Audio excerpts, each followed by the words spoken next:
with Sasheer Zamata. Get it up, get it up.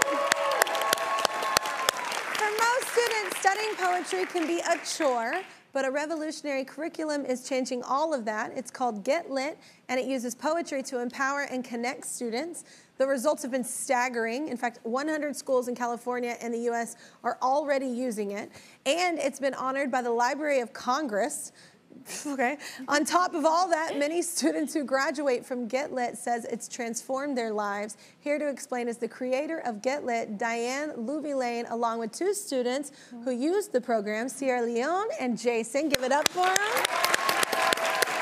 So meet Sasheer. Hi. So nice to meet you. How are you? So I'm sure a lot of people are skeptical of teens and poetry and if this is gonna work, right? In the beginning? Yes. The first thing that they hear when we say we're introducing poetry to their school is like, please don't. Please don't. I mean, poetry sounds so dry and so boring because most of us get poetry like on a page where we're asked to read one poem by probably some dead white author with a long beard who looks very austere. And it's about roses or flora or fauna or something that nobody cares about. And that's what people think poetry is. But at Get Lit, we bring a wide range of contemporary and classic poems that we know are exciting and will get students engaged because they're very heartfelt, dramatic pieces. And we say, claim your poem, claim your life. So we give students the opportunity to raise their hand and claim the piece that speaks to them. So it's like a personal conversation.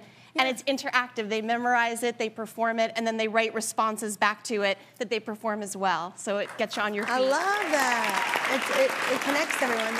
So seriously, like, whenever you took Get Lit, what was the poem that spoke to you? Yes, okay, it was perfect. Look at your smile. I'm so happy to be here right now. It was perfect by Maya Mayor. It's a poem that is told from the perspective of a mother who has a lot of expectations for her daughter, how to be, how to live, how to act, how to behave, that don't really align with who that daughter is. And I really relate to that. I come from a family of all women. My mother, my aunties, my grandma, my sisters, they all raised me and turned me into the person that I'm becoming. And there's a lot of expectations with that, a lot of dreams that have been sacrificed, a lot of dreams I have to grow up to that don't always align with who I am. But that poem, I just felt like it was written for me, and it totally spoke for me and breathed in me, and I just knew, like, this is mine. I claimed it for myself. I love that feeling. It is. It's an incredible feeling.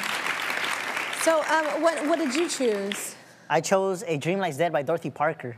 Okay. I resonated with that poem because I too was that dream that was dead one day. And then, like 2 years ago, you were to ask me, I was a kid that was dropping out of high school, you know? And this poem changed my perspective in life. Like, doors do close and they do die, but other doors do open.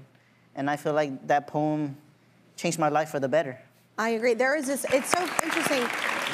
It's so powerful, poetry and music, and that's how I actually started writing poetry, and then it turned into songs for me, because I sang. But like, there was this one poem, and I remember when I was in junior high, and I was trying to remember, I can't remember if I'm gonna get his name right, but James Patrick Kenny, I think is the name, but it's called The Cold Within. Yeah. Oh my God, and it's this whole thing about how 6 humans are trapped by happenstance and dark and bitter cold, and each one held, you know, a stick for the fire, and like basically they were all from different backgrounds, and nobody was willing to give. Nobody was willing to, oh, I'm not going to do this because this person is this person. It was all about prejudice. It was all, it just created this whole, and they all died, like in the point, which is sad, but it's really about, they didn't die from the cold without, they died from the cold within. Yeah. And it was like such a moving thing as a kid to learn that and the gravity of those words.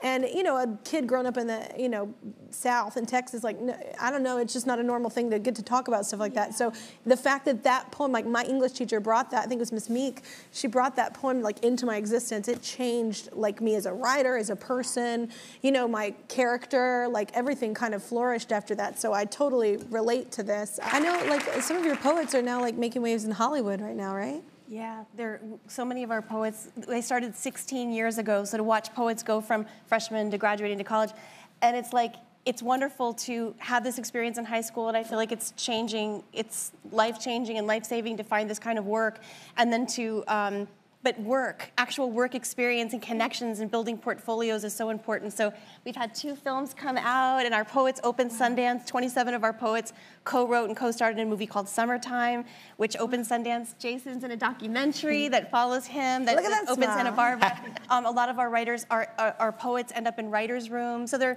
we feel like it's a poetic new wave, and poets should be employable and in every part of Hollywood, and all these stories should be told. So absolutely, because it's interesting. We always talk about the poetry from long ago, but to really hear what's happening right now is there's so much happening right now to be spoken about in a way that can really touch people and connect people, which I feel like we desperately need.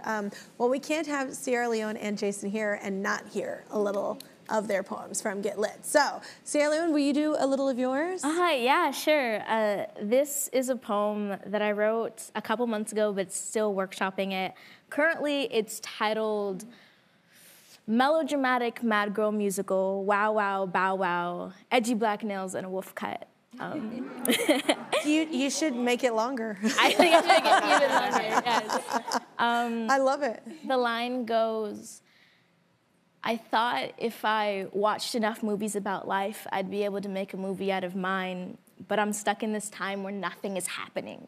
Around me, there are girls becoming women and women becoming mothers, and mothers have always been lonely. I fear passivity is hereditary. What? Palabra.